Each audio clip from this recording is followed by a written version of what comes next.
l'idée est assez simple, c'est de faire moins mais de faire mieux. Là où il va y avoir du débat, c'est comment est-ce qu'on arrive à ce moins mais mieux. C'est vraiment le cœur du message de Signal versus Noise. C'est vraiment d'identifier les signaux, ce qui résonne, ce qui a de l'importance, ce qui est essentiel et d'éliminer tout le reste. Elle ne parle pas de priorisation ou de répartition, mais en fait elle parle de disproportion.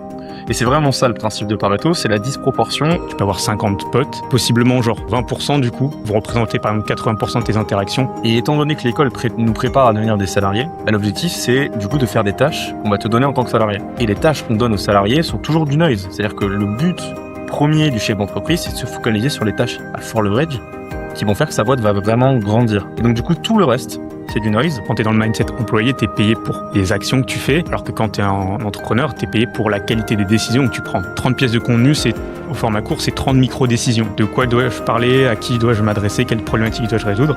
Alors que genre si tu fais une seule pièce de contenu, ton attention est concentrée et focalisée là-dessus, et du coup tu mets 30 fois plus d'efforts sur une seule chose. Tu réduis 70% ton catalogue de contenu, et tu te focalises du coup sur le signal, de ce qui va vraiment build ta brand sur les années, quoi.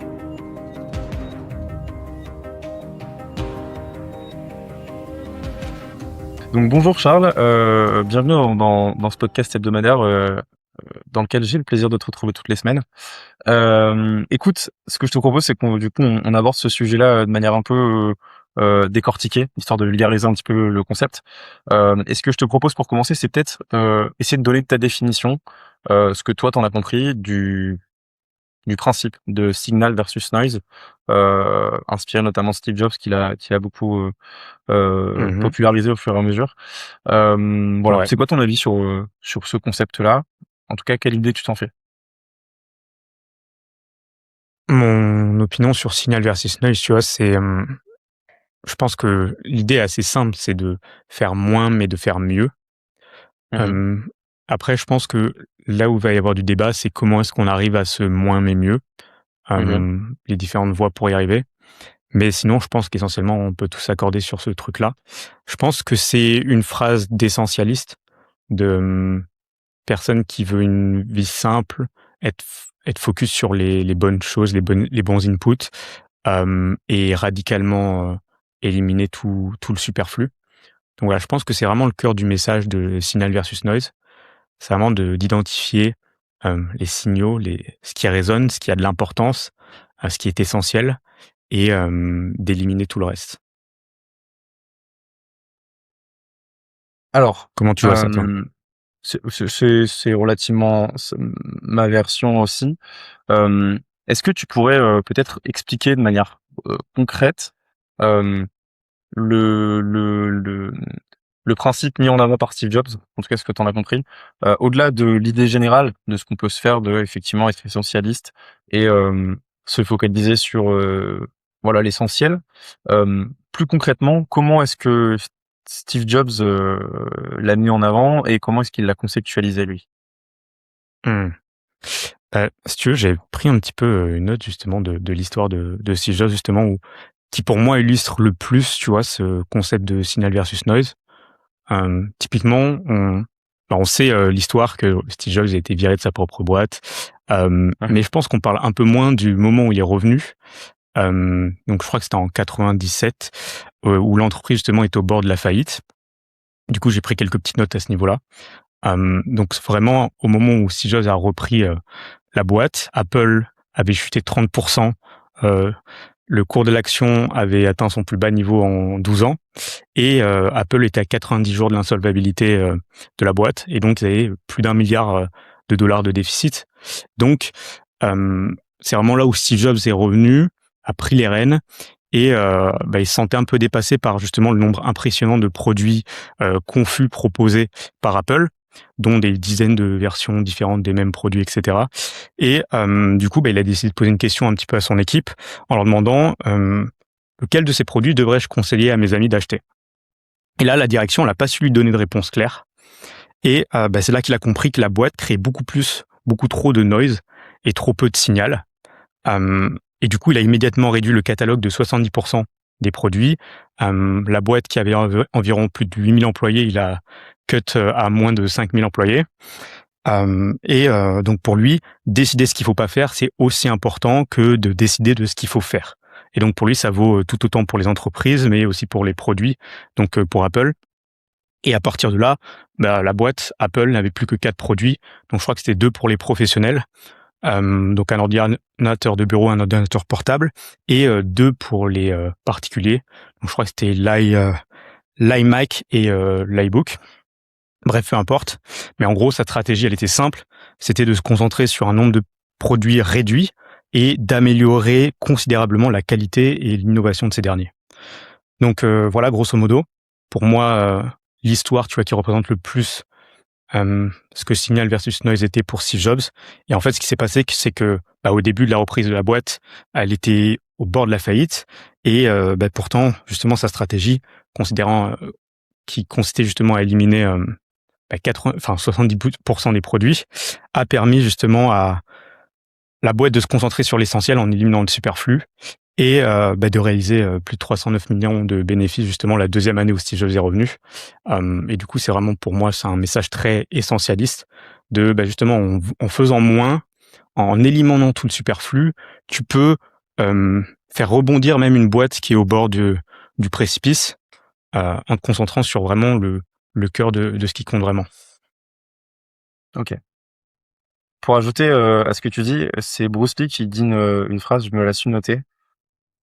Ce n'est pas améliorer tous les jours, mais éliminer tous les jours.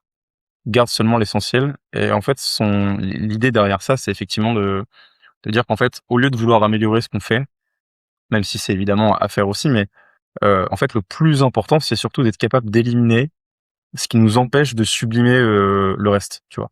Et c'est effectivement exactement ce que tu décris à travers cette histoire, qui est effectivement moins mise en avant. Euh, J'en ai une autre et ça me fait penser en fait, enfin, ce concept-là de signal versus noise me fait énormément penser à la loi de Pareto, qui est une loi Ouais. hyper populaire, hyper connue, hyper mise en avant dans tous les livres de management, tous les livres de business. Euh, Est-ce que tu connais l'histoire du concept de Pareto ou pas du tout? Non, je l'ai sûrement oublié, je pense, ou si je l'avais su. Ok. Alors, moi, j'ai pris des petites notes sur ce concept parce que je le trouve hyper intéressant, dans le Ouais. sens où, en fait, pour moi, Signal versus Noise, c'est vraiment l'application concrète de ce principe au modèle entreprise. Et en fait, la loi de Pareto, elle a été mise en avant par le sociologue et économiste italien Vilfredo Pareto. C'est un sociologue et économiste du 19e siècle.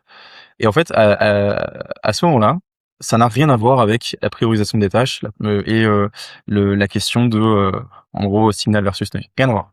En fait, à cette époque-là, Vilfredo Pareto décide, en fait, il décide pas, mais il identifie que dans sa ville natale, en fait, il y a une disproportion entre la répartition des terres et le nombre de personnes qui possèdent les terres.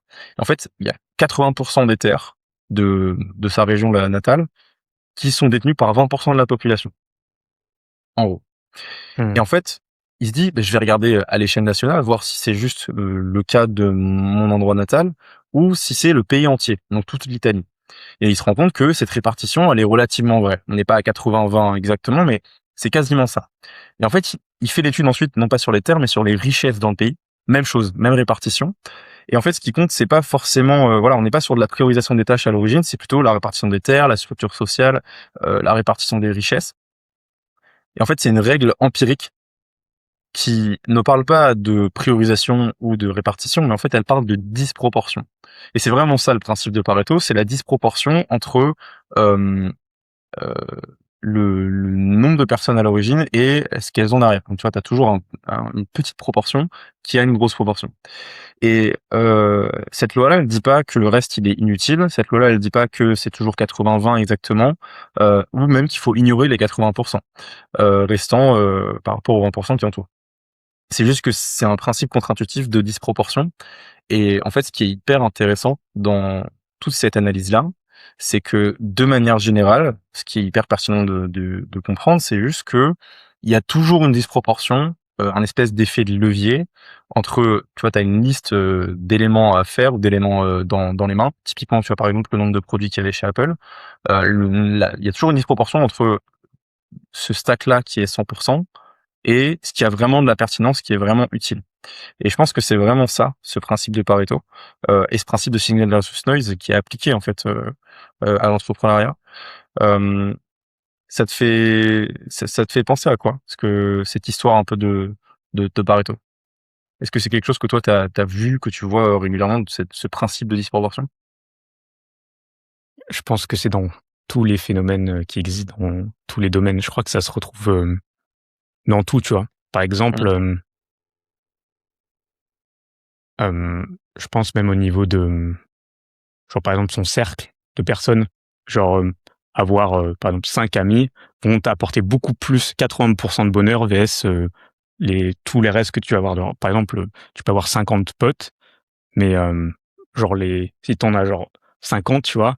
Il y a possiblement genre 20 du coup, qui vont, genre créer le plus de, satisfaction dans ton cercle social et vont représenter par exemple 80 de tes interactions. Hem, donc il va y avoir ça, il va y avoir plein de choses. Donc je pense que c'est dans tous les domaines, tous domaines confondus. Hem, c'est de se dire que ouais, c'est pas juste une question d'appliquer au business, mais c'est une question de, genre 20 de tes efforts vont t'apporter, 99 80 du coup de tes résultats en termes de santé. Donc juste par exemple, 1 heure de sport, va t'apporter 80 de ce qu'il faut, sans avoir à suroptimiser. Donc je pense que c'est pour ceux qui, ça met bien en lumière le fait que, aussi, de suroptimiser, c'est pas forcément, ce qui va amener le plus de résultats, mais souvent les fondations, hem, sont ce qui ont le plus d'impact dans beaucoup de choses. Donc je pense que c'est ce côté-là aussi. Hem, genre 20 des actions vont apporter 90 résultats, donc 80 des résultats, donc autant se focaliser sur ces 20 des actions plutôt que de chercher à optimiser les 80 restants. Je pense que c'est Mm. ça, tu vois, pour tout. Ça permet d'avoir une vie plus simple aussi. Hem, ça nous permet d'avoir la liberté de se dire: «Ah bah OK, de toute façon, tout le reste, ça va pas ajouter beaucoup plus». Donc heu, donc ouais, j'aime bien cette philosophie-là. Je trouve qu'on l'a, si on le prend un peu trop, à la hâte, sans vraiment se poser et reprendre constamment les fondamentaux. Je sais pas si tu le vois avec le temps, mais j'ai l'impression que tu vas revenir sur les bases, les 20 des fondamentaux, même dans le marketing, et cetera, vont apporter 80 des résultats. Et donc, c'est forcément beaucoup mieux et plus pertinent de se remarteler les fondamentaux, tu vois. Donc ouais. Qu'est-ce que tu en penses, toi? Bah, j'en pense que, en fait, moi, ce que j'aime bien dans cette idée-là, c'est que c'est pas juste dans les actions qu'il y a disproportion, c'est dans à peu près tout. Et du coup, considérer que le monde entier est disproportionné, que le monde entier est inégal, au fond, c'est accepter que, comment dire, enfin, en tout cas dans ma philosophie, que en fait, si jamais tu es tu vois, dans les 20% restants, tu vois, par exemple, tu as une petite proportion de la population qui a 80% des richesses dans le monde, ou qui est 80% plus heureuse que tout le monde, tu vois, ces disproportions-là. Si jamais je suis pas dans ces 20% de personnes, quand je suis dans la masse qui n'a pas le reste, bah, en fait, c'est lié directement et intimement à justement ce dont tu parlais, à ces fondations. À mes yeux, en fait, les personnes qui justement sont insatisfaites de ce qu'elles ont, de ce qu'elles font, de leur cercle social, en fait, elles se focalisent sur ce 80% inutile. C'est-à-dire que pour moi, pour faire partie du 20% qui a 80%, en fait, faut se focaliser justement sur la proportion de tâches qui a un fort impact, la proportion de choses qui nous rapportent vraiment ce qu'on veut obtenir, que ce soit en termes de bonheur, de cercle social, et cetera. Typiquement, pour reprendre l'exemple des je sais pas, tu as 50 amis, bah, pour moi, les personnes qui sont pas heureuses en amitié ou qui ont l'impression de vide relationnel, en fait, elles se focalisent sur un petit peu tout le monde au lieu de se focaliser sur le cercle rapproché qui va vraiment leur apporter quelque chose de plus, tu vois? Et je pense que c'est le cas dans tout. C'est-à-dire que, Mmh. les personnes, par exemple, qui, n'ont pas les richesses qu'elles voudraient, elles se focalisent sur des tâches qui leur rapportent pas d'argent, tu vois? Au lieu de se focaliser sur une ou 2 tâches qui ont Mmh une mh. forte valeur ajoutée et qui vont leur rapporter beaucoup. De la même manière que, tu vois, dans le sport, effectivement, si tu là à suroptimiser, des petits points de détail, des petits trucs, des machins, genre, je sais pas, je vais prendre les escaliers le matin, et cetera, ce genre de trucs. Oui, c'est utile, Et ça veut pas dire que c'est inutile, hein, ce que je dis. Mais c'est juste que se focaliser et mettre la totalité de son temps sur ce genre de petits détails qui, bout à bout, a un petit impact, tu vois, a beaucoup moins d'intérêt que se focaliser sur une ou deux tâches qu'on fait très bien et qui ont un fort impact, tu vois. Et je pense que, Mmh. comment dire, du coup, ça responsabilise beaucoup les gens sur leur capacité à juste dire, factuellement, si je prends du recul, d'un regard extérieur, est-ce que je suis vraiment sur les bonnes tâches? Est-ce que je suis vraiment sur ces tâches-là à fort leverage? Et du coup, ça permet de dire, en gros, chacun a ce qu'il mérite, entre guillemets, en tout cas la Mmh. majorité des gens, parce que on se focalise plus ou moins sur les bonnes tâches. Et Mmh. je trouve que c'est intéressant parce que du coup, ça responsabilise quand t'as pas ce que tu veux. Ça te permet juste de te dire: «OK, je prends du recul. Est-ce que je suis vraiment focalisé sur, ce qui m'a apporté, ce dont j'ai besoin et ce que je recherche? Ou est-ce qu'au contraire, je suis en train de, comment dire? M'éparpiller et un petit peu, battre des mains dans le vide», tu vois? C'est un peu ça pour moi. Mmh. Voilà, c'est plutôt à ça que je pense, c'est effectivement de s'agiter pour rien, en fait. Je pense que c'est ça. Mmh. Ouais, ouais. Ouais, ça me fait penser au fait que, tu vois, la conscience, elle est extrêmement sélective. Hem, Par exemple, toute la journée, on a plein d'informations, tu vois, de bises d'informations, auxquelles notre cerveau est confronté, mais enfin, en tout cas, nos yeux et nos perceptions, nos sens. Mais en tout cas, on filtre la plupart de ça et bah, on interprète seulement un minime pourcentage de ça et bah, à travers nos croyances et cetera. Donc en fait, potentiellement, ce 80-20, il s'applique aussi à ce qu'on absorbe, tu vois, avec notre conscience en termes d'attention. Genre, quand tu marches dans la rue, tu vas prêter attention à certaines choses, VS la personne juste à côté de toi, elle va avoir, hem, interprété cette situation de manière totalement différente. Parce que justement, on a ce 80-20, je pense aussi avec la conscience et du coup, le fait de comprendre que, c'est cumulatif. Si, tu te focalises sur, peu d'actions, mais constamment les mêmes, c'est cumulatif, un peu, tu sais, comme une loupe qui serait focalisée sur un point sur le sol et il y a les rayons du soleil et si tu laisses suffisamment longtemps, ça crée suffisamment de chaleur pour que ça s'enflamme. C'est un petit peu tu vois, l'importance de se focaliser sur ces 20 là parce que, l'attention, concentrée sur un point défini, ça se démultiplie alors que l'attention divisée dans plein de petits points, ça éparpille, ton focus et tes efforts et du coup, tu te retrouves à justement, comme tu le disais, tu vois, faire, beaucoup de va-et-vient sur des trucs inutiles mais qui apportent peu. Mmh, Ça, clairement. je pense on s'en est rendu compte, tu vois, sur l'année 2025 aussi, sur nous, sur le contenu, le business et cetera. On a Non. simplifié pas mal de choses parce qu'on s'est rendu compte de ce truc-là, quoi.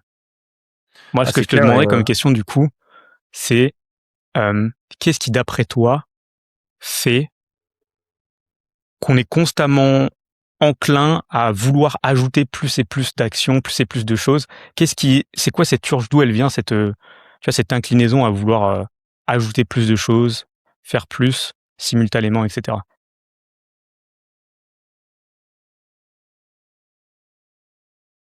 je pense qu'on est programmé comme ça, foncièrement. Je pense on nous a toujours appris, et je pense que la société veut qu'on soit comme ça. Je pense qu'on nous a toujours appris à être hyper occupés. Pour moi, quand, en gros, de tes 6 ans à tes 18 ans, si tu fais pas d'études, même plus, quand on te met 8 heures de cours par jour, suivi de tes devoirs à la maison, suivi de le sport, suivi de en fait, on t'a appris à perpétuellement focaliser sur un peu tout, parce que quand tu rentres à la maison, tu as les devoirs de maths, tu as les devoirs d'histoire, tu as les devoirs de ceci, de cela. Quand tu es en études supérieures, c'est la même chose et quand tu es au travail, c'est la même chose. On te demande de faire plein de tâches différentes parce que, comme ça, tu fais plein de trucs, que le patron n'a pas à faire. Pour moi, on est Mmh. conditionné foncièrement à faire perpétuellement du noise. Pourquoi? Parce que, en fait, par exemple, quand je dis conditionné, pour moi, le cerveau humain est assez simple. Hem, à partir du moment où tu le stimules d'une certaine manière, il est habitué à être stimulé de cette manière-là. Et étant donné que l'école nous prépare à devenir des salariés, parce que c'est ce que la majorité des gens deviennent, bah, l'objectif, c'est du coup de faire des tâches qu'on va te donner en tant que salarié.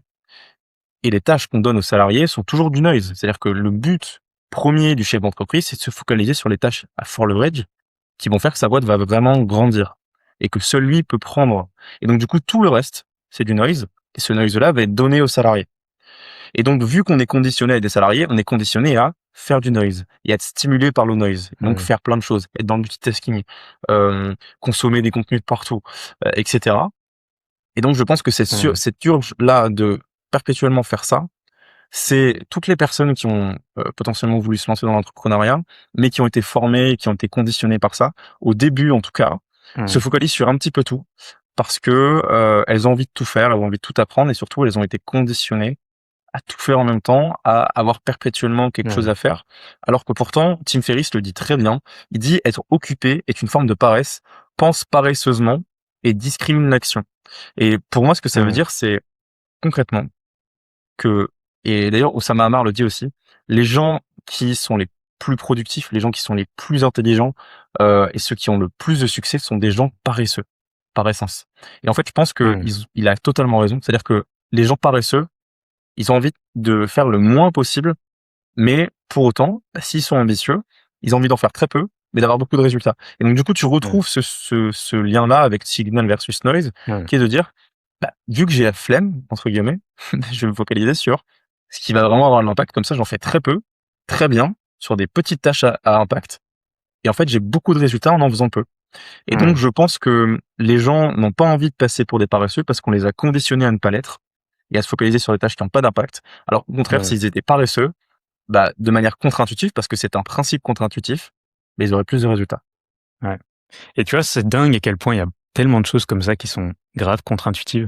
Mm. Parce que si on creuse, c'est vrai que c'est cette volonté de «moindre effort» entre guillemets, qui nous pousse à être créatifs, à Mm. trouver des solutions qui font qu'aujourd'hui on va pas, se taper 10 kilomètres à pied pour aller chercher de l'eau et que juste en ouvrant un robinet, on a de l'eau, tu vois? Et donc, Mm. c'est vrai que cette propension des gens à vouloir faire toujours plus, bah, effectivement, quand tu es dans le mindset employé, tu es payé pour les actions que tu fais, alors que quand tu es un entrepreneur, tu es payé pour la qualité des décisions que tu prends. Et c'est vrai que du coup, ça change totalement de frame à ce niveau-là, parce que au final, t'es pas payé pour faire plus, plus, plus, plus, plus, pour bouger dans tous les sens, mais pour justement être au contraire beaucoup plus posé, beaucoup plus délibéré, beaucoup plus intentionnel. Tu vois, je crois que c'est justement Jeff Bezos, tu vois, genre lui, quand on lui demandait genre comment, enfin, il jugeait une bonne journée, c'est juste une journée où il avait pris une ou deux bonnes décisions, tu vois, max. Et en gros, c'est ça, quoi. C'est pas de faire plein de trucs, c'est pas combien de meetings il a fait ou combien de choses il a tapé, c'est genre vraiment la qualité de la décision. Donc c'est vrai que je trouve ça hyper pertinent. Donc ouais, tu penses que c'est dû au fait que on est conditionné par la société pour penser comme ça, c'est ça? Mm. Bah, pour moi, en fait, plus on est conditionné comme ça, et meilleur se porte la société. En tout cas, Mmh. la masse, plus elle est conditionnée de cette manière-là, et meilleur se porte la société parce que, comment dire, contre-intuitivement, en fait, on a besoin de gens qui font du noise. C'est-à-dire que c'est exactement ce Mmh. que je disais tout à l'heure. Pour autant, le noise Ouais. n'est pas inutile. Ouais, les Simplement, il 80-20, n'a pas faut que ce soit d'impact. fait. Faut Il qu'il faut y que ait les ce soit fait d'une 20%. manière ou d'une autre. C'est pour ça qu'on Ouais. trouve des solutions, qu'on automatise, etc. Parce que Qu'il y a on cherche des l'IA et solutions cetera. pour faire ce noise Mmh. parce qu'on n'a pas le choix de le faire. Et que, en plus de ça, des êtres humains, ça coûte plus cher que des automatisations, des choses qui marchent toutes seules. Mais Mmh. pour autant, on a besoin de ce noise. On a besoin Mmh. on a besoin de toutes les personnes qui font les tâches qu'on n'a pas envie de faire et qui ont pas beaucoup d'impact, mais qui sont hyper utiles et dont on a besoin foncièrement. Mmh. Mais et donc du coup, ça fait que la masse est conditionnée comme ça, Mmh. et que justement, Ouais. c'est les gens qui pensent différemment, c'est les gens qui arrivent pas à se mettre dans le système, qui en fait ont besoin sur du signal. Et ces gens-là, en général, sont des entrepreneurs, sont des preneurs de décision, sont à des postes de responsabilité. Parce qu'en fait, Mmh. ces gens-là n'ont pas envie de penser comme la matrice, comme la majorité des gens, Mmh. comme le système a envie que la majorité des gens pensent. Et donc, ces gens-là, on va les mettre sur des tâches à impact. Mmh. Et je pense que c'est un peu le point clé, en fait, tu vois, Ouais. il y a beaucoup de gens qui se posent la question, est-ce que entreprendre c'est fait pour moi? Est-ce que avoir un poste à responsabilité c'est fait pour moi? Et la question, ça devrait pas être est-ce que je suis capable d'encaisser la solitude? Est-ce que je suis capable d'encaisser le doute? Est-ce que non? La question, c'est de savoir est-ce que tu as vraiment envie de faire du noise ou pas? Est-ce que foncièrement t'es fait pour ça? Est-ce que t'es fait pour Mmh. faire des tâches qui ont pas beaucoup d'impact? Est-ce que ça t'embête ou pas Mmh. de faire des tâches qui ont pas beaucoup de, enfin des tâches à très faible levier? Mmh. Si jamais ça ne te pose aucun problème et que c'est pas ton critère de bonheur, de réussite, et que t'as pas besoin d'avoir un gros levier dans ta vie, tu vois. T'as pas besoin d'un gros levier de richesse, de gros levier de Ouais, relations, etc.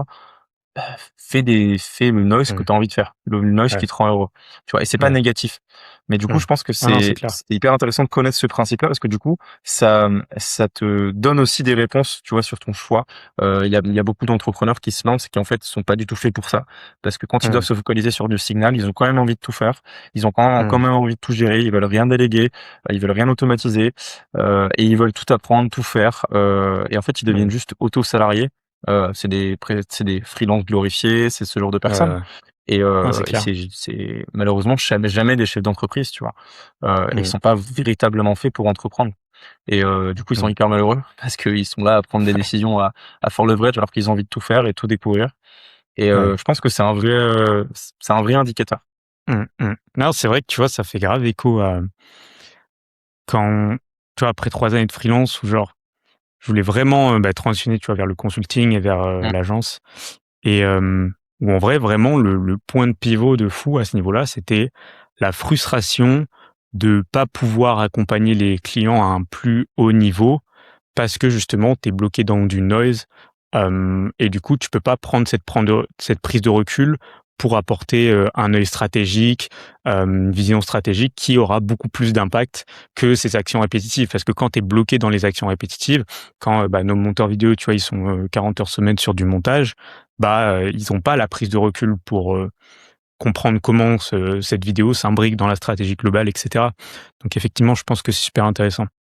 Et d'ailleurs, tu vois, justement, dans le bouquin, tu vois, je l'ai ici, là, Essentialism, que j'aime beaucoup, justement, qui parle un petit peu de ce truc-là.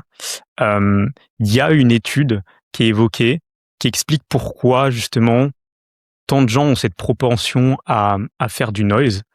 Et moi, ça m'a beaucoup interpellé, ce truc-là, et je pense que ça va pouvoir aider tous ceux qui ont vraiment ce paradigme de OK, action égale plus de résultats, etc. Et de comprendre mais pourquoi en fait on pense ça. Et en fait, ça vient d'une étude donc qui vient de Martin Seligman et Steve Meyer, qui ont réalisé une étude justement et qui a popularisé le concept d'impuissance acquise. Je sais pas si tu as entendu parler de ce concept. Non, En gros, ils ont j'en mené vois une le principe, expérience mais sur OK. En gros, ils ont mené une expérience sur des chiens, donc des bergers allemands. Ils ont divisé les chiens en 3 groupes. Donc les chiens du premier groupe ont été placés avec un harnais et ont reçu un choc électrique, mais ils disposaient également d'un levier qu'ils pouvaient actionner pour arrêter le choc. Ensuite, il y avait mhm. les chiens du deuxième groupe qui ont été placés dans un harnais aussi identique, qui ont reçu le même levier et le même choc, mais avec une différence, c'est que le levier ne fonctionnait pas, et donc rendant le chien incapable de faire quoi que ce soit contre le choc électrique. Et ensuite, du coup, il y a eu le troisième chien, donc le troisième groupe de chiens qui ont été placés dans le harnais, mais ont reçu aucun choc électrique. Ensuite, ce qu'ils ont fait, c'est que chaque chien était placé dans une grande boîte avec une cloison basse au milieu, et d'un côté de la boîte, ça produisait un choc électrique, et de l'autre, non. Et après, quelque chose d'intéressant s'est produit, c'est que les chiens qui avaient pu arrêter le choc électrique avant, ou qui n'avaient pas reçu de choc au début de l'expérience, ont rapidement appris à enjamber la cloison et passer de l'autre côté sans choc, pour éviter justement de recevoir des chocs. Mais les chiens qui avaient été impuissants dans la dernière partie de l'expérience ne l'ont pas fait. Ils sont restés justement dans cette partie avec les chocs, et se sont ni adaptés ni ajustés, parce que pour eux, en fait, ils se disaient, ben, j'ai pas d'autre choix que de subir les chocs, et donc ils avaient cette impuissance acquise, la croyance qu'ils étaient impuissants et qu'ils n'avaient pas d'autre choix.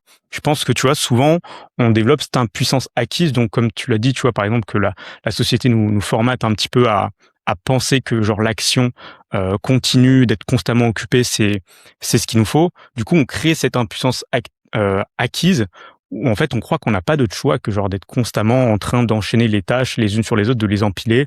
Tu vois, c'est pour ça aussi on a bifurqué sur des stratégies de contenu beaucoup plus lean, où, genre, pareil, les gens pensent qu'ils n'ont pas d'autre choix que, genre, de poster sur toutes les plateformes, de faire des reels tous les jours, et que voilà, parce qu'il faut que je rattrape l'algorithme, il faut que je fasse plus.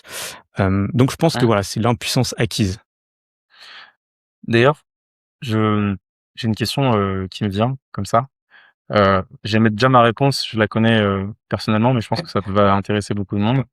Est-ce que tu auras un exemple concret, justement, pour les créateurs, hem, de signal versus noise appliqué à la création de contenu? Mmh. Ouais, je pense qu'on a eu pas mal d'expérience, tu vois? Genre sur, cette année 2025 avec nos clients, avec nous-mêmes, de ce constat de tu peux poster sur toutes les plateformes, tu peux poster plein de formats courts ou tu peux poster, un format long, par semaine typiquement, qui sera beaucoup plus du signal parce que tu vas aller plus en profondeur dans ton expertise, surtout si tu es un entrepreneur et cetera et du coup, tu auras des vues de plus haute qualité, tu iras plus en profondeur dans ton sujet, c'est un peu ce qu'on fait ici aussi, tu vois? Hem Et du coup, tu gagneras et tu builderas de plus en plus d'expertise avec le temps. Et du coup, là où tu as l'impression de faire moins de tâches, en fait, tu fais plus de signal, et tu t'enlèves justement le bruit de toutes les micro-tâches, les micro-décisions. Tu vois, j'en parlais dans une de mes dernières vidéos, je disais que, 30 pièces de contenu, c'est au format court, c'est 30 micro-décisions, tu vois? De quoi dois-je parler? À qui dois-je m'adresser? Quelle problématique dois-je résoudre?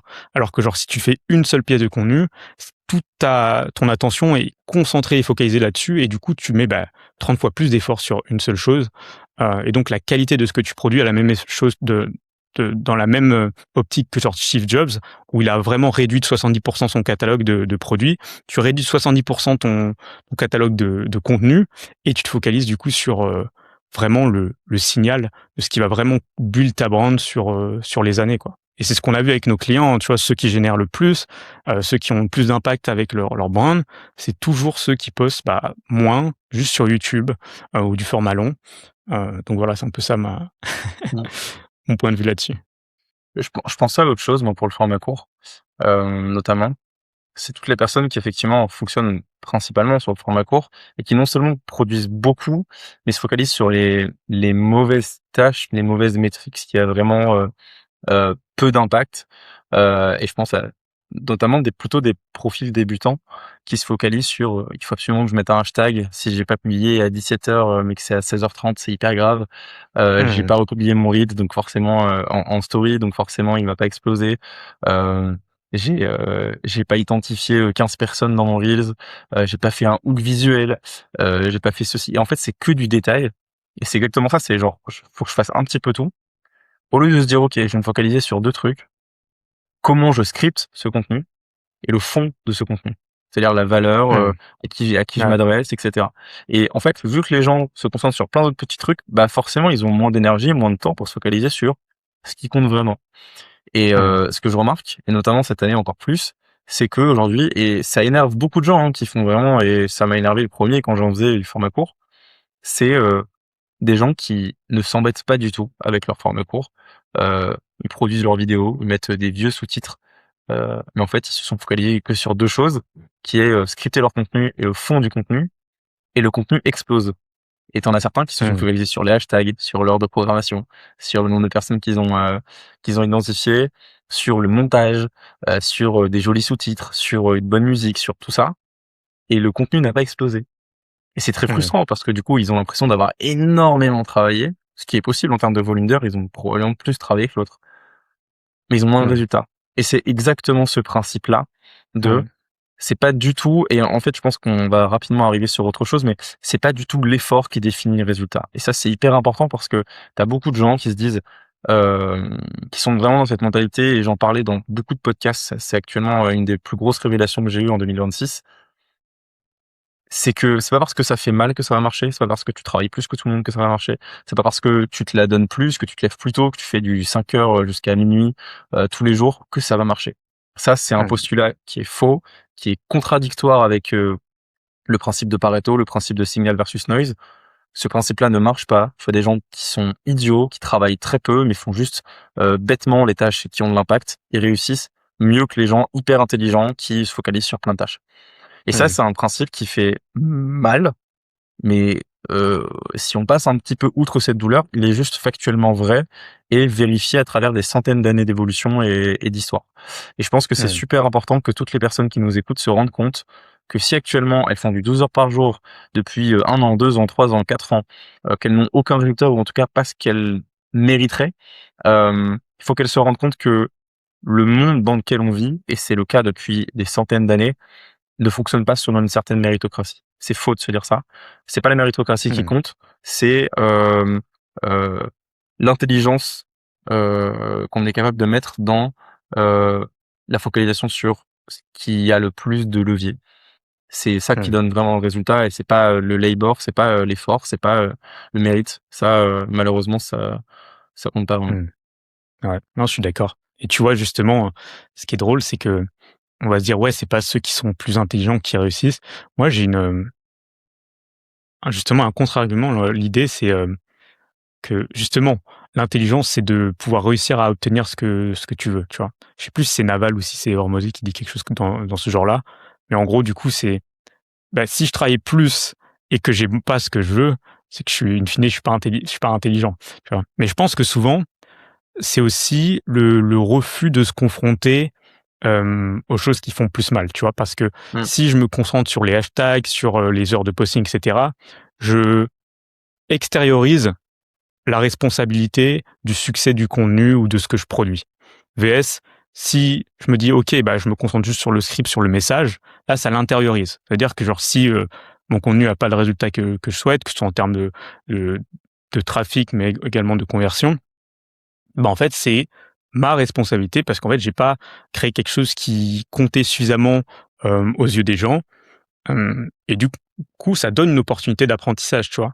Alors que quand tu l'externalises, bah, tu pas d'opportunité. Tu restes justement impuissant, l'impuissance acquise, où, bah, j'ai pas le choix, machin, machin. Là, c'est de reprendre le l'optique du choix dans son pouvoir et se dire: «OK, maintenant vu que tout ce qui compte, c'est le message, l'énergie que j'ai derrière et cetera, bah, c'est cool parce que c'est 100 en mon pouvoir. Donc je peux faire quelque chose par rapport à ça».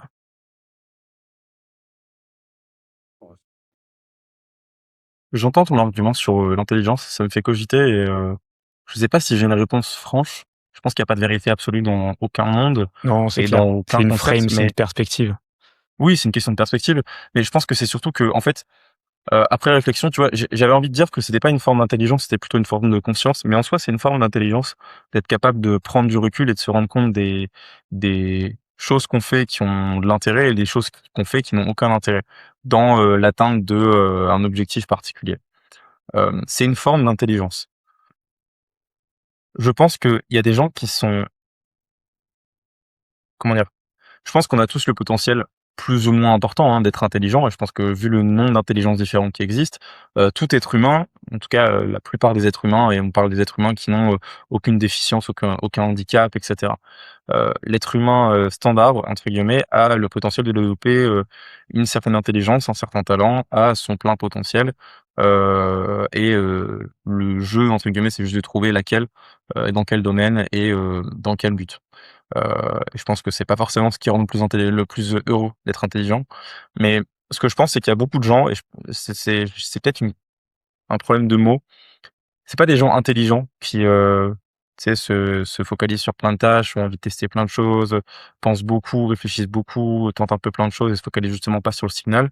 C'est pas forcément des gens intelligents, c'est plutôt des gens très cérébraux. Ils sont dans leur tête Mmh. et ils sont enfermés dans leur tête, dans leurs pensées, dans Ouais. leurs doutes et ils s'écoutent tout le temps et ils changent tout le temps d'avis et c'est le genre de personnes qui, suivent l'objet brillant, c'est le genre de personnes qui, se répètent 15 fois, «Ah c'est pas encore parfait, il faut que je rechange ça» et cetera et donc je pense que, hem, tu vois, les gens qui réussissent, c'est ce que dit, Warren Buffett. La différence entre les personnes qui réussissent et les personnes qui réussissent beaucoup est que ces personnes-là qui réussissent beaucoup disent non à peu près tout et en fait, factuellement, heu c'est pas là, il parle jamais d'intelligence. Il parle juste de choix et je pense que, en soi, ce choix-là de dire non à peu près tout et se rendre compte de ce qui compte vraiment, ce qui a vraiment du levier, c'est l'intelligence ultime Mmh. et tu peux avoir des gens qui semblent de l'extérieur complètement idiots et en fait, quand tu regardes ce qu'ils font, ils sont super intelligents et on le voit Mmh. avec plein de choses, tu vois? Tu tombes sur les réseaux sociaux sur de certaines personnes qui ont l'air d'avoir des mentalités, exécrables, des niveaux de conscience qui sont très faibles qui, ont un niveau de langage qui est, très limité et en fait, quand tu creuses et que tu regardes sur quoi ils se focalisent, soit ils sont très intelligents, soit ils sont guidés et ils suivent, des gens qui sont très intelligents, ils se font conseiller sur les sujets. Mmh. Hem, mais effectivement, du coup, ça remet en perspective, la méritocratie face au mérite. Ouais. Ça remet en perspective, Mmh. l'intelligence, face aux résultats. Parce que en fait, Mmh. enfin, je pense que ce qui est contre-intuitif pour les gens, je suis intéressé à l'idée d'avoir ton avis, c'est qu'à l'école, Ouais. on t'a toujours appris que avoir la connaissance et l'intelligence, c'est ce qui faisait de toi le premier de la classe, c'est ce qui faisait que tu avais des bonnes notes, c'est ce qui faisait que tu avais du résultat, c'est ce qui faisait que tu avais tes études, c'est ce qui faisait que tu avais ton travail. Et en fait, quand tu tombes dans le monde du travail, et notamment de l'entrepreneuriat, tu te rends compte qu'en fait, bah, c'est pas les plus intelligents, c'est pas les plus scolaires, c'est pas les plus euh, travailleurs non plus, c'est pas eux qui réussissent, c'est juste ceux Mmh. qui ont trouvé une espèce de formule magique qu'on n'arrive pas à identifier. Et la formule magique, pour moi, c'est celle-là, c'est Signal versus Noise. Mmh. Ouais. En fait, je pense qu'il y a différents types d'intelligence, tu vois? Et c'est vrai qu'il y a l'intelligence genre académique, tu vois? Mmh. On va la nommer comme ça, où, tu vois, tu as une certaine fierté à rendre les choses plus complexes et à complexifier, plein de choses et à connaître plein de choses complexes. Et je pense qu'il y a la sagesse. Et ça, moi, ça m'intéresse beaucoup plus parce que, tu vois, l'intelligence académique complexe, elle veut assimiler le plus de trucs, en pensant que plus je sais de choses, plus je suis intelligent, plus je gagne en intelligence. Et je pense que la sagesse, elle comprend que, bah, j'ai une durée de vie limitée, que j'ai une conscience limitée, une énergie limitée au quotidien et que du coup, bah, tu vois, on va mourir et que du coup, par conséquent, je dois faire des choix et je comprends le coût de le coût d'opportunité. Je comprends le fait que, par défaut, choisir quelque chose, c'est dire non à tout le reste et que du coup, je pense que tu as cette capacité de lâcher prise aussi, tu vois? Tout, quand tu dis oui à quelque chose, tu es capable de lâcher prise du reste. Je pense que la personne intelligente, elle est un petit peu comme, en tout cas l'intelligence académique, elle est un peu comme vorace, tu vois? Elle veut s'engloutir de plus en plus d'intelligence entre guillemets, mais, hem concrètement, est-ce qu'elle peut l'appliquer? Est-ce qu'elle arrive à avoir le courage de dire non à certaines choses pour dire oui à d'autres? Tu vois? Donc, voilà, je pense que c'est pour moi, tu vois, c'est cette différence-là. La personne qui veut rendre les choses plus complexes vs la sagesse et je sais plus si c'est Léonard de Vinci ou quoi qui disait que la simplicité, c'est la forme ultime de sophistication, tu vois? Donc tu arrives à un seuil de sophistication où tu te rends compte qu'en fait, c'est mieux, en fait, de simplifier parce qu'en fait, c'est plus viable, c'est plus périn et voilà. C'est hyper pertinent parce que du coup, le terme sagesse, moi je l'aurais remplacé par awareness. J'ai pas d'équivalent en français dans le sens où Mmh. ça c'est lié Ouais, à la conscience de quelque chose, mais j'aime bien le terme awareness. Je trouve de fou. que il englobe plus de choses. C'est un niveau de conscience très élevé. Mmh. Heu et un niveau d'awareness très élevé, effectivement, Ouais. pour moi, se rapproche d'une forme de sagesse. Hem, je pense qu'il y a pas de vérité absolue, tu vois? Même en vrai, dans le Signal versus Noise, tu vois? Je pense que quand tu regardes un panel d'actions ou de choses que tu peux faire, heu, même les personnes qui ont le plus d'awareness seront pas forcément d'accord sur, qu'est-ce qui est le noise et qu'est-ce qui est le signal. Et je pense que c'est Mmh. aussi une question de choix. Comment dire? En fait, tout peut être, noise et signal, parce que en fonction de ce que tu as envie d'obtenir, il y a plein de leviers Mmh. qui existent, en fait, en fonction de ce que tu as envie d'obtenir. Je prends un exemple. Par exemple, pour la création de contenu, on a identifié, nous, de notre côté, que le signal, c'était de faire une vidéo YouTube, une pièce de contenu, pour avoir un gros résultat. Mais si, par exemple, mon objectif à moi, c'est de développer une communauté sur TikTok et d'être rémunéré via la plateforme parce que c'est ce que j'aime, bah, le vrai Mmh. signal, c'est scripter pour du format court. Tu vois, beaucoup plus De que de fou. faire du long forme, dans le sens où Mmh. oui, le long forme m'amènera une communauté très engagée, mais c'est pas ce qui va amener ma communauté TikTok, pas directement, tu Mmh, vois? c'est clair. Il y aura pas la même viralité, il y aura pas le même reach, Mmh. hem, ce sera plus profond, et cetera. Et donc ce que je veux Ouais. dire, c'est qu'en fonction de ton objectif, je pense que le panel de choses que tu peux faire, n'est pas analysé du tout de la même manière. Et donc, en fonction de ton niveau d'awareness de ça, et surtout de ton, je pense que c'est une question de perspective et de paradigme. Mmh. En fait, ça change du tout au tout, et c'est pour ça qu'il y a pas forcément de règles. Mais du coup, ma Ouais. question pour toi, c'est la suivante: comment est-ce qu'on peut faire quand on a un objectif général en tête, tu vois, qui est en train de se clarifier? Comment est-ce qu'on peut faire pour que justement on gagne un niveau d'awareness qui est toujours plus grand, une plus grande ouverture d'esprit, un plus grand niveau de conscience, heu, sur, un sujet ou un autre, sur, un domaine ou un autre? Comment est-ce que je peux faire pour globalement gagner cette compétence de j'identifie ce qui est le signal et le noise pour moi en fonction de mon objectif? Mmh. Je pense que la question de l'awareness, tu vois, c'est à la fois la plus simple et la plus difficile. Parce qu'il y a pas de technique pour être aware. Ouais. Si tu t'en intéresses suffisamment, tu t'en rends compte. Hem, mais je pense que c'est de questionner beaucoup de choses, tout questionner. Questionner ses objectifs. Est-ce que mes objectifs sont conscientisés ou est-ce que c'est des objectifs inconscients? Prendre du recul par rapport à cette situation. Pourquoi est-ce que je pense comme je pense? Pourquoi est-ce que j'ai ces croyances-là? Pourquoi est-ce que je pense que cette chose va m'amener là où je veux être? Hem et genre juste, tu vois, tirer ce fil jusqu'à, arriver un peu à la racine de ces objectifs, tu vois? Mmh. Hem et du coup de conscientiser ces objectifs-là. Je pense que c'est la première chose pour, heu, pour créer de l'awareness, c'est d'être présent, d'essayer de se hem déhypnotiser des croyances qu'on nous a influées. Hem, donc ouais, je pense que ça vient de là. Et c'est une question assez dure, hein, je pense, l'awareness. Je pense que c'est la quête de toute une vie d'apprendre à se connaître, d'apprendre à se déprogrammer des choses qu'on nous a programmées. Et même qu'on pense qu'on est déprogrammé, est-ce qu'on l'est vraiment? Mmh. Mais, heu, mais ouais. Toi, tu en penses quoi? Quand j'étais petit, quand j'étais, heu, en primaire, quand j'étais au collège, j'étais, cet enfant, pénible qui pose des questions même quand, des fois il a les réponses. J'étais ce gars-là dans la classe. C'était moi qui disais, «Madame, du coup si on fait ça, ça veut dire qu'il faut faire ça». C'était évident que c'était la réponse, mais je posais quand même la question et je pense que le plus haut niveau d'awareness, c'est d'être conscient qu'on ne sait rien et que la meilleure façon de ne plus savoir rien, c'est pas de se dire qu'un jour on saura tout, c'est de se dire: «Qu'est-ce que j'aimerais apprendre?» là, à l'instant T. C'est-à-dire que l'awareness, c'est pas une question de: «Ça y est, je me réveille un matin, je suis aware, je sais plein de choses, c'est bon, j'ai plus besoin d'apprendre». Je pense que ça, c'est le pire truc à faire parce que du coup, tu arrives à un espèce de niveau d'optimisme sur ton niveau de conscience que le jour où tu te prends une claque dans la vie, tu te rends compte qu'en fait, tu sais rien et du coup, tu repars dans ce Ouais. schéma-là et des fois même, ça te casse complètement ton estime de toi, ta confiance en toi et je pense que partir dans l'idée que tu vois, il y a un concept qui est le concept de Dunning-Kruger, qui est, tu sais, tu commences quelque chose, tu es d'abord hyper optimiste, tu penses que tu sais tout, tu as une claque de la vie, hop, valet de l'humilité, puis après tu commences à avoir un vrai niveau d'expertise dans ton domaine. Pour moi, pour éviter de tomber dans cette courbe, c'est partir du principe qu'on ne sait rien perpétuellement. Même quand on a appris quelque chose, ne pas être suroptimiste Mmh. dans, un nouveau truc. Tu vois, on peut être excité par un nouveau domaine et pas se dire qu'on sait tout ou qu'on a déjà tout appris. Tu n'apprends pas tout en 6 mois, en 1 an, en 2 ans.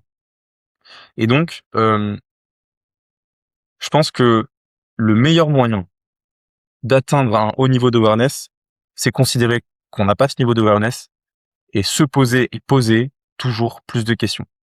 Même quand on pense qu'on a la réponse, le meilleur moyen de savoir si notre réponse est proche de la réalité, ou en tout cas de notre propre vérité, et qu'elle se conforte, c'est juste de poser plus de questions. Il n'y a pas une vérité, ce sera la nôtre, mais le but c'est qu'elle soit bâtie sur des fondations qui sont de plus en plus solides, et ça peut toujours être plus solide. Je pense que c'est ça vraiment la mentalité qu'il faut obtenir, qu'il Mmh. faut avoir, pour Ouais. que le niveau d'awareness soit toujours plus important, mais il sera jamais, tu vois, c'est pas une jauge où t'atteins 100% un jour, tu vois. C'est pas un jeu vidéo où t'atteins le Mmh. niveau 100. Pour moi, il y a Ah ouais, pas non, non, de, c'est c'est un ouais, niveau où tu montes tout le temps, c'est jusqu'à la fin de infini, ta ouais. vie, et plus vite tu te rends compte que t'es perpétuellement pas au niveau max, et mieux ce sera pour ton niveau d'awareness, tu vois. Mmh. Je sais pas De ce que fou. t'en penses, mais, Je te bah, tu vois, j'ai un livre que genre j'écoute tout le temps, en livre audio justement qui s'appelle Awareness de Anthony, DeMello et et ouais, du coup, à chaque fois il dit, voilà, la première chose pour être aware, c'est, d'être prêt justement comme tu le disais, tu vois, à apprendre quelque chose de nouveau, à reconnaître que tu ne sais rien. Hem Et c'est aussi de reconnaître le fait que tu veux pas être aware. Genre, admettre que ça fait mal d'être aware parce que quand tu es aware, tu te rends compte que tu sais rien, tu parais comme un idiot, tu es confronté à toute ta dette de connaissances, à toute ton incertitude et cetera et du coup, c'est trop, pour l'ego et du coup, il préfère se cacher derrière carapace de ce qu'ils croient savoir. Et du coup, on reste facilement cantonné dans ces schémas de pensée, dans ces croyances. Et c'est encore plus dur quand les années avancent et que tu crois avoir accumulé de l'expertise dans ton domaine, hem et que justement tu essaies de te reposer sur ces acquis-là. Donc ouais, c'est de réaliser qu'on veut pas être aware parce que sinon on le serait déjà tous. Mmh. Et c'est grave, contre-intuitif encore une fois, hein. Je pense qu'on a parlé de beaucoup de trucs très contre-intuitifs, aujourd'hui, tu vois? Et je pense qu'il y a un autre concept, enfin pas concept, mais juste, un autre fait qu'il faut s'avouer, c'est que la plupart des gens, en général, quand ils terminent des études, quand ils terminent le système d'apprentissage traditionnel, se disent: «Je n'ai plus rien à apprendre». Et encore plus dans notre Ouais, génération, on se dit: «Bah, plus besoin de lire, plus besoin d'apprendre dans des livres, plus besoin de me dire que je sais pas». Et je pense que c'est le pire truc pour, justement gagner en sagesse, c'est de se dire: «Je ne suis plus un apprenant». Je pense qu'on doit toujours être un éternel apprenant dans tout, qu'on ne sait rien, mais du coup en être conscient. Et enfin, pour moi, en être conscient, c'est une étape. C'est pas, la seule, tu vois? Pour moi, c'est être ouais, conscient, OK, c'est le début. je suis conscient que je sais rien, maintenant faut agir, tu vois? Faut se mettre, faut comment dire? Hem, faire des actions d'apprenant, c'est-à-dire aller chercher Ouais, l'information. C'est-à-dire se poser des questions, c'est-à-dire poser des questions. Ça veut dire remettre en question ce que tu sais déjà, ou ce que tu penses savoir. Voilà, et c'est aller chercher autant ce qui te semble t'attirer, et c'est ça, c'est le cas dans tous les domaines, tu vois? Je pense au domaine politique, par exemple, ce n'est pas écouter que les personnes qui ont un avis politique proche du tien. C'est écouter tous ceux qui ont un avis politique, ouais, extrêmement opposé à celui que tu as actuellement, pour justement soit renforcer ton niveau de conscience actuel, soit au contraire le remettre en question et du coup l'améliorer. Typiquement, je sais pas, si tu quelqu'un de droite, bah, va lire Karl Marx, tu vois? Va lire du communisme, va lire du ouais, socialisme. Comme ça, soit, tu finis par adhérer en partie à ces idées, et donc du coup tu te dis: «Bon, j'avais peut-être pas toute la connaissance». Du coup, tu gagnes en awareness, et tu gagnes en un certain niveau de conscience, et ta propre perception de la réalité, elle a des fondations qui sont plus solides parce que tu as plus de points de vue. Soit au contraire, ça te plaît pas du tout et ça conforte juste les idées que tu avais déjà, et du coup, elles sont encore plus solides. Parce que tu sais ouais, quelles sont les idées opposées à ta propre pensée, et tu sais pourquoi, selon toi, elles sont fausses. Et je pense que ça va être le cas dans tout. Dans la création de contenu, c'est pareil. Pose-toi des questions. Apprends des choses. S'il faut, tu vois, nous, on l'a fait tous les 2, paye des formations, ou va sur des communautés ouais, gratuites. D'ailleurs, on en a une, allez checker, dans la bio, on a mis, le lien, vers notre communauté gratuite. Mais ce que je veux dire, c'est, hem, globalement, chercher à rester d'éternels apprenants, mais ne soyez pas juste conscients qu'il faut l'être, faites-le vraiment, tu vois? Je pense que c'est un peu ça le ouais, la leçon, hem, ouais, parce que, tu sais, tu as des gens qui vont se dire: «Bah oui, je sais pas», mais c'était, comment il s'appelle? Ah, j'ai plus son nom. Merde, je vais retrouver, le nom d'un chanteur. Heu, je crois que c'est Georges, non, c'est pas Georges Brassens. Comment il s'appelait? Jacques Brel. Il me semble que c'est Jacques ouais, Brel, qui disait: «La bêtise, c'est de la paresse». Et je trouve que c'est foncièrement, même si lui, il parle de bêtise, donc du coup, c'est l'opposé d'intelligence, c'est en fait ouais, l'inconscience, le manque d'awareness, c'est de la paresse. C'est le fait de pas bouger, de pas se mettre en mouvement ouais, dans l'apprentissage, tu vois? C'est juste être ouais, conscient qu'on ne sait pas, mais c'est OK, tu vois, c'est ce qu'il dit, c'est, «Ça me suffit». C'est se dire, ouais, c'est oublier de se dire: «Je ne sais pas cette chose, je ne fais pas assez de choses, je grandis pas assez, intellectuellement et mentalement». Et ça, c'est de la ouais, paresse. Voilà. Et je pense qu'il ouais, a complètement raison, en fait, sur ce principe-là, en tout cas. ouais, ouais. En fait, faut pas avoir peur de se réinventer continuellement, hem, de toujours, voilà, continuer d'apprendre. L'apprentissage perpétuel, tu apprends plus quand tu as fini les études qu'avant. Genre, c'est vraiment tu apprends jusqu'à ta mort, même si tu sais que tu auras jamais tout appris. C'est dans cette optique-là. C'est l'idée où, ouais, tu vois, notre, corps, par exemple, il change constamment. Tous les 7 ans, toutes les cellules de notre corps sont totalement remplacées. Et donc le changement, il est constamment présent autour de nous, tout change constamment, les plateformes qu'on utilise et cetera, la société, les croyances autour de nous.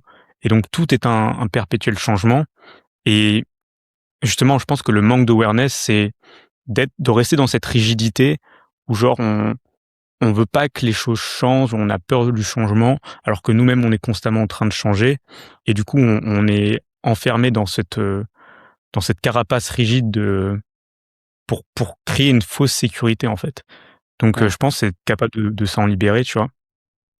Et voilà, donc ce sujet de awareness là nous permet de plus conscient de nos objectifs, et quand on est conscient de nos objectifs, on peut créer du signal, hem et on peut se focaliser, bah, sur ce qui compte, à l'instant T par rapport à la version de nous-mêmes que l'on est, quoi.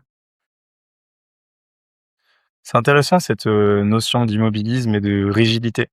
Hem, je pense que peut-être pour conclure, c'est peut-être parler aussi de la capacité justement d'ouverture d'esprit. Parce que je pense que, tu vois, on parlait de, se mettre en mouvement, de se mettre en action. Je pense que la première action qui conditionne toutes les autres, c'est se dire: Hem, OK, je sais rien, mais surtout je suis ouvert à changer mes propres croyances, tu vois? C'est se dire: «Si je vais vers une nouvelle connaissance, c'est que probablement je sais pas tout, donc du coup, je suis ouvert à modifier ce que j'avais de plus certain en moi». Et ça c'est comment dire? C'est mentalement un vrai travail, c'est un vrai exercice, c'est une vraie agilité mentale, hein, de se dire, bah, tu vois, tout ce que je savais, tout ce dont j'étais sûr, certain, bah, en fait, potentiellement, c'est complètement faux, mais complètement, quoi. Et c'est vrai dans tout. C'est-à-dire que, Ouais, c'est autant l'être, professionnellement que personnellement, que spirituellement. On ne sait foncièrement rien. Rien n'est vrai, même la vérité elle-même et la réalité elle-même, évoluent perpétuellement, changent en fonction du point de vue. Le principe de réalité et le principe de vérité, ils changent tellement d'un point de vue à l'autre qu'il suffit que, tu apprennes une nouvelle chose, ton point de vue change, donc du coup toutes tes autres réalités, toutes tes autres certitudes changent. Et donc du coup, je sais pas ce que tu en penses, c'est ton niveau d'expérience. Moi, je sais que notamment la plus grosse difficulté avec, le travail avec des débutants, c'est ça en fait. C'est se dire: «Je ne sais rien et surtout je suis ouvert à changer mes croyances». Et je suis ouvert à me dire que tout ce que je sais est totalement faux, et peut-être changé en très peu de temps, tu vois? Je sais pas ce que tu en penses, je sais pas si tu as déjà rencontré justement, le genre de profil qui n'est pas capable justement de mmh, changer de perception de réalité ouais, et de se dire: «Ma réalité, doit changer» ou en tout cas, enfin, elle mmh, est foncièrement, elle est pas vraie, ouais. quoi. Je pense que ça, c'est toujours bah, déjà, j'ai connu la perspective de moi être dans ces choses-là, donc de vraiment faire cet effort de: «Ah OK, en fait, la raison pourquoi j'apprends pas, c'est parce que j'ai cette résistance au Mmh, changement et cette résistance à mettre mon ego de côté quelques secondes et laisser justement l'opportunité d'apprendre quelque chose de nouveau». Donc ça, je pense que cette responsabilité-là, elle est 100 dans les mains de l'étudiant ou de la personne qui reçoit la value. mmh, Hem Et je pense que foncièrement, c'est beaucoup plus important la capacité à être ouvert à apprendre de nouvelles choses que ton niveau de compétence actuel. mmh. Hem, donc voilà, je pense que vaut mieux quelqu'un d'ouvert d'esprit, avec une, aptitude à apprendre quelque chose de nouveau, plutôt qu'une personne qui a déjà des certaines compétences, mais qui évoluera pas, tu vois? Donc heu, donc ouais, je pense que c'est ça le plus important, à ce niveau-là. Complètement d'accord et je trouve ça cool, de pouvoir, terminer là-dessus. Ce podcast, on essaie de faire en général une petite heure ensemble. Si on devait conclure sur le principe de signal versus noise, dont on s'est un petit peu éloigné, mais au final, on en est finalement très proche puisqu'on parle d'apprentissage, on parle d'ouverture d'esprit. Et justement, le signal versus noise découle de ça. Il découle Mmh, de: «Je pensais que justement mon 80-20 c'était ça. En fait, c'est pas du tout ça» et il faut que j'apprenne mmh, perpétuellement à c'est apprendre à, à identifier ce signal-là et c'est se dire qu'on ne sait pas, contrairement à ce qu'on pense, qu'est-ce qui est signal, qu'est-ce qui est noise et c'est perpétuellement l'apprendre, tu vois? À travers les ouais, erreurs, à travers ouais. les feedbacks, à travers le volume. Hem, pour conclure, qu'est-ce que tu aimerais partager, sur ce concept-là de signal versus noise? Moi, je pense que c'est exactement ça, tu vois? Tu peux pas identifier le signal si tu as pas au préalablement, défini des objectifs conscientisés, Mmh, délibérés et intentionnels, et seulement à partir de là, en fait, tu fais du noise et tu identifies le signal. Hem, donc c'est un travail d'essai, d'erreur, et de remise en question perpétuelle sur l'objectif et ouais. sur, les priorités m'amenant à l'objectif. Donc tu vois, je pense que les 2 vont ensemble. C'est signal, noise et objectif conscientisé.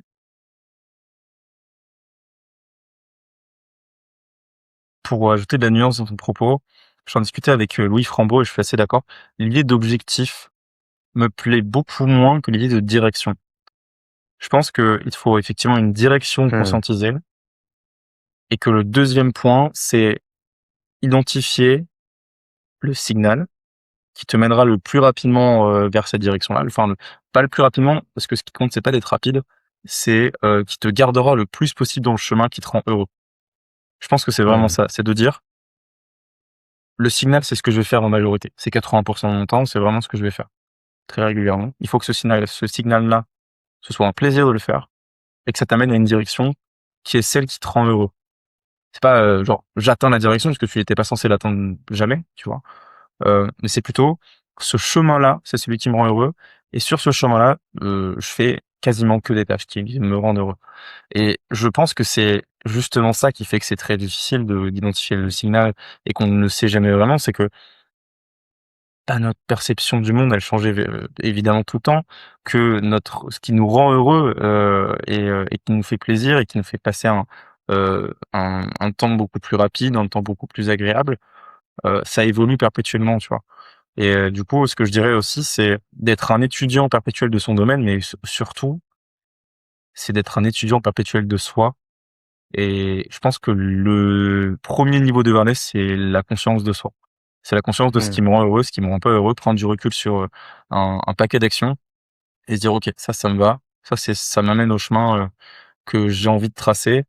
Et sur ce chemin-là, bah, je prends plaisir à le tracer en faisant des tâches qui ont de l'impact et qui, moi, me rendent heureux. Voilà, je pense que c'est une espèce de Mmh. combo et du coup, c'est hyper compliqué, c'est très philosophique, et ça inclut beaucoup de choses.